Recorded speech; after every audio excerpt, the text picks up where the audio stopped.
আসসালামু আলাইকুম। আজকে আইছি আমার লেবু বাগানও। অনেক দিন ধরে এই লেবু বাগানও আওয়া হয় না, খামারের চাপ আর পড়ালেখার চাপের কারণে।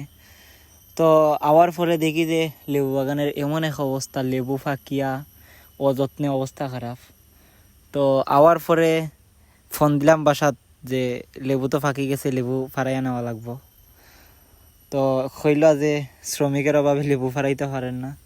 আসলে এখন যেহেতু আমরা শ্রীমঙ্গল অঞ্চল ফসলের সিজন, এখন কম বেশ সবার বাগানে আম কাঁঠাল আনারস আছে, ওটার লাগি মানুষও পাওয়া যান না।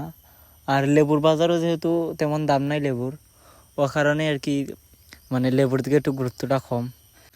তো লেবুগুলা যেহেতু নষ্ট হইব, নষ্ট হওয়ার থেকে বাজারও নিয়া তোরা পয়সা পাইলেও আর কি বালা।